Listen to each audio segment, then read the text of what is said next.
मुर्दाबाद मुर्दाबाद बीजेपी मुर्दाबाद मुर्दाबाद मुर्दाबाद बीजेपी शर्म करो हल्ला बोल हल्ला बोल हल्ला बोल हल्ला बोल। नमस्कार, आप देख रहे हैं दिल्ली तक। मैं हूं आपके साथ अनुराधा तंवर।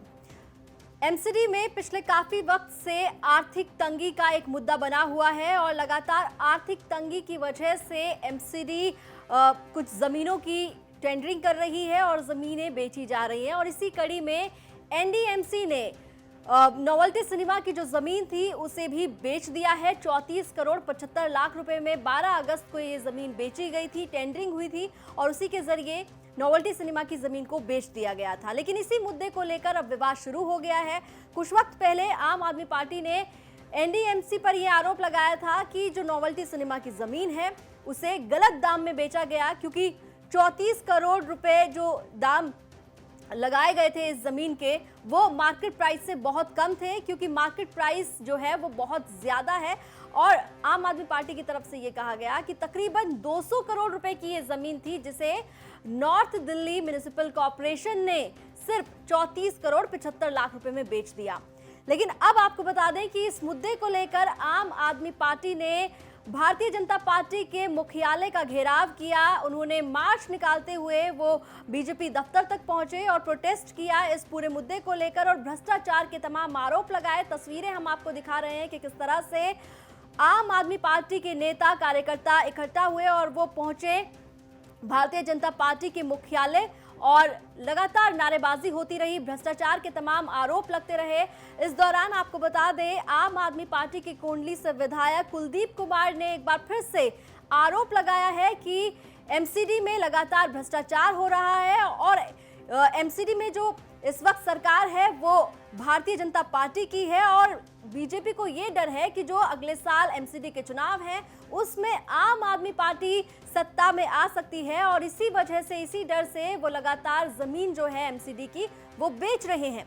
क्या कुछ कहा आपको सुनवाते हैं। भाजपा शासित एमसीडी ने पिछले 20 सालों के अंदर दिल्ली की जनता के साथ जिस प्रकार का धोखा किया, दिल्ली की जनता को बर्बाद करने का काम किया, चाहे वो लेंटर की अवैध उगाही का मामला आता हो, चाहे वो कूड़े के प्रबंधन का मामला आता हो, हर चीज़ में भाजपा शासित एमसीडी फेल रही है। और अब तो इनकी हदें इतनी बढ़ गई कि इन्होंने एक सिनेमा की ज़मीन को जिसकी कीमत आज की डेट में 200 करोड़ रुपए के आसपास है, उसको अपने चहेतों को 34 करोड़ रुपए में बेच दिया। ये इतना बड़ा घोटाला दिल्ली की जनता के साथ भाजपा शासित नगर निगम करने का काम कर रही है। जब भी इनसे बात करो, इनके पास कर्मचारी को देने की तनख्वाह नहीं होती है, इनके पास कोई काम करने के पैसे नहीं होते हैं, इनके पास पैसे होते हैं घोटाले करने के लिए, इनके पास होते हैं चोरी करने के लिए। इन्होंने पिछले 15 सालों में केवल चोरी की है, इसके अलावा कुछ नहीं किया। इन्होंने एमसीडी को मोस्ट करप्ट डिपार्टमेंट बना के छोड़ दिया है और मुझे लगता है कि दिल्ली की जनता इनसे दुखी हो चुकी है। अब मुझे लगता है दिल्ली के लोग चाहते हैं कि एमसीडी के अंदर भी केजरीवाल जी आए। और वहीं इससे पहले आपको याद होगा कि किस तरह से आम आदमी पार्टी के विधायक और प्रवक्ता सौरभ भारद्वाज ने प्रेस कॉन्फ्रेंस की थी और ये तक कहा था